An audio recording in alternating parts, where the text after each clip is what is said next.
তোমরা মালা নেবে গো, ও সকলের জন্য প্রসাদের ব্যবস্থা আছে। সকলের জন্য তো, সকলের জন্য প্রসাদের ব্যবস্থা আছে। কেউ অভুক্ত অবস্থায় চলে যাবেন না, সকলে প্রসাদ পেয়ে যাবে। রাধে রাধে, জয় জয় শ্রী রাধে। ও ব্রজবাসীগণ, তোমরা মালা নেবে গো, ও গো ব্রজবাসী, তোমরা মালা নেবে গো, ও গো ব্রজবাসী, মালা নেবে গো, ও গো ব্রজবাসী, তোমরা মালা নেবে গো, ও গো ব্রজবাসী। আমার হালা হালা মালা গো, ও গো ব্রজবাসী, ও গো ব্রজবাসী, ও গো ব্রজবাসী। ওই আমার হালা হালা মালা গো,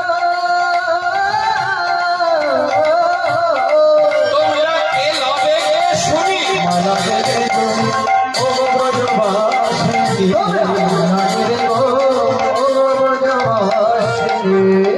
ব্রজবাসীগণ এসে মালিনীর হাতটা ধরেছে। মালিনী, এই অসময়ে মালা বিক্রি করতে এসেছো, তা তোমার মালায় কিছু বিশেষ গুণ আছে নাকি? বলছে হ্যাঁ, আমার মালায় বিশেষ গুণ আছে। এই যে মালাটা দেখছো, এই মালাটা হচ্ছে ত্রিগুণের গাথা মালা। এই মালা যদি কেউ গলায় পড়ে, তার কি যাবে দূরে জানো? তার দূরে যাবে তিতাব জ্বালা। ত্রিগুণের এই কুসুমের মালা, মালা গলায় পড়লে দূরে যাবে ত্রিতাপ জ্বালা। কুসুমের মালা, মালা গলায় পড়লে দূরে যাবে ত্রিতাপের জ্বালা। মালা নেবে গো, ও গো ব্রজবাসী, তোমরা মালা নেবে গো, ও গো ব্রজবাসী। অর্থাৎ আধি ভৌতিক, আধি আধ্যাত্মিক, আধি দৈবিক, এই ত্রিতাপ জ্বালা দূরে যাবে এই মালাটা। আর এই যে মালাটা দেখছো, এই মালাটার কাজ কি জানো? আমার পঞ্চগুণের কুসুমের মালা, মালা গলায় পড়লে দূরে যাবে তোমাদের ভব জ্বালা। আমার পঞ্চগুণের কুসুমের মালা, মালা গলায় পড়লে দূরে যাবে ভব জ্বালা। আস্তে আস্তে আস্তে। তা সব থেকে যে বড় মালাটা দেখছি, অনেক বড়, এই মালাটার কি কাজ? যার উদ্দেশ্যে বলবে তাকে তো আগে দেখতে পাবে, তবে তো বলবে। দেখতে দেখতে দেখছে রাধারানী আমার অষ্টসখী আসছে। রাধারানীকে শোনানোর জন্য গোবিন্দ আমার চিৎকার করে বললেন, এই মালাটার কি কাজ জানো?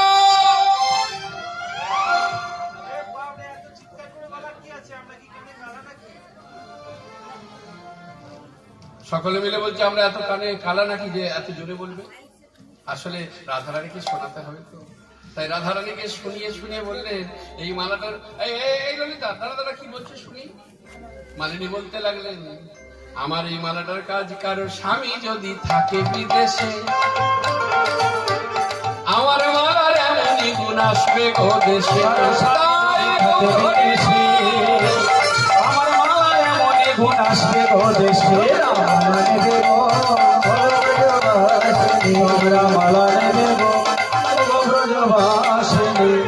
রাধারানী এসে হাতে ধরে টানতে টানতে নিয়ে গেল। রাধারানী বলছে, মালিনী একটা কথা বলবো। তুমি তো মেয়ে ছেলে। বলো কেন কেন? তুমি আমায় মালা বিক্রয় করতে দিলে না, এমন করে টানতে টানতে নিয়ে চলে এলে। তোমার সব মালাই আমি নিয়ে নেব। বলো না মালিনী। হ্যাঁ, আমি মেয়ে ছেলে। হরি বল। গোবিন্দ ভাবছে চিনে ফেললো নাকি? হ্যাঁ, আমি মেয়ে ছেলে। তা কি হয়েছে কি? না, তুমি মেয়ে ছেলে হয়ে মালা বিক্রয় করে ঘুরে বেড়াচ্ছ। বলি তোমার ঘরে তোমার ভয় করে না? বলছে ভয় করলে কি পেট চলবে? আমি না না, তা বলছি না। তোমার ঘরে কি কোনো অভিভাবক নেই? যেই না বলেছে গোবিন্দ মালিনী বলছে, ও দিদি দিদি গো, ছিল গো ছিল, আমার স্বামী ছিল, কিন্তু কি হলো জানো? আমার স্বামী একদিন আমায় এই যাবো আর আসবো বলে গিয়ে সারা নিশি না এসে প্রভাত কালে আমায় দেখা দিতে, আর আমার খুব রাগ হলো। আমি বিতাড়িত করলাম। মানে আমি তাড়িয়ে দিলাম। আর সেই যে গেছি জানো নন্দিনী, আর স্বামী ফিরে এলো না। রাধারানী বলে, ও মা, এ তো দেখছি তোমার যা দশা আমারও সেই দশা, এসো দুজনাতে সই পাতায়, এসো দুজনাতে সই পাতায়। জয় হৃদয়। একজন মা প্রভুর গাইতে ভগবানের গাথা মালা নিতে নিতে ইচ্ছুক, তাই একজন মালা অর্ঘ্য দিয়েছে প্রভু ভগবত সেবায় দান করতে, আর যেন একটা মালা সেই মাকে দেয়। জয় মহাপ্রভু, জয় মহাপ্রভু, জয় মহাপ্রভু। বেশ, তবে যেন আর কেউ মালা কিনতে আসবেন না, এ মালায় কোনো কাজ নাই।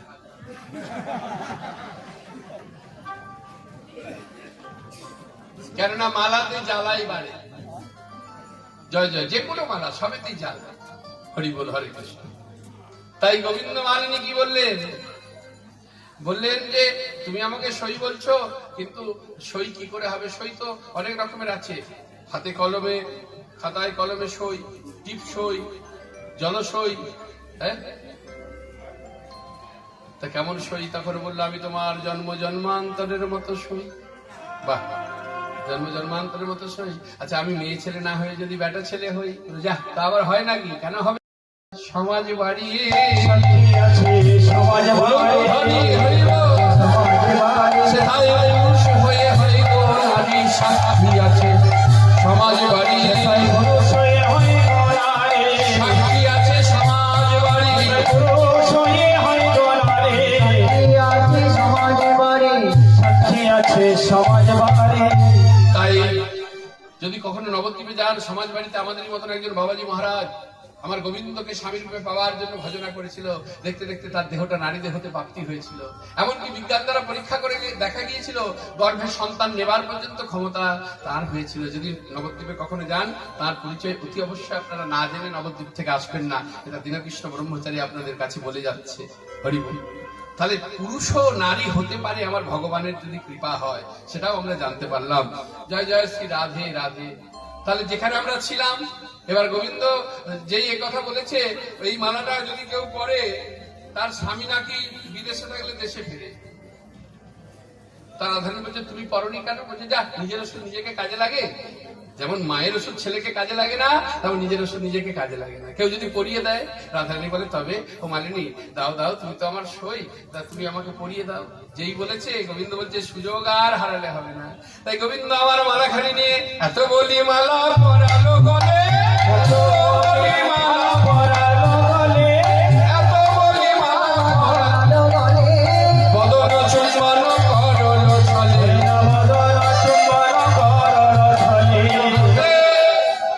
মালা পরাতে গিয়ে অমনি বদনে বদন দিয়ে গোবিন্দ আমার একটা চুম্বন দান করেছে। আর সঙ্গে সঙ্গে গোবিন্দের অধরামৃত পান করে রাধারানী বুঝতে পেরে গেছে, এই অধরামৃত তো আমার প্রাণবধূর ছাড়ার কারণ নয়। অমনি সঙ্গে সঙ্গে হাতটা ধরেছে। এত ঢিঠপোনা শিখলে কোথায়, এত ঢিঠপোনা শিখলে কোথায়, বলি বলো বলো, হে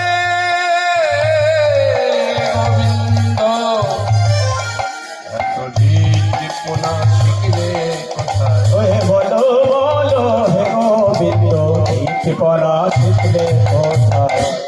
আমি ধরে ফেলেছি, আমি ধরে ফেলেছি। তুমি যে আমার মাধব, তা আমি মান করেছিলাম, তোমাকে তো যেতে বলিনি, তা তুমি গেলে কেন? কেন গেলে? গোবিন্দ বলল, আমি কথা দিলাম আর জীবনে তোমায় ছেড়ে কোনোদিনও কোথাও যাব না। সখীরা বলল, রাধে, অমন করে কথা বলে নয়নে নয়নে মিলন করলে হবে? এইভাবে তো আমরা আশা করিনি। কাজ যে মিটে গেল, ভুলে গেলি আমাদের কথা, আমাদেরকে জীবন দর্শন।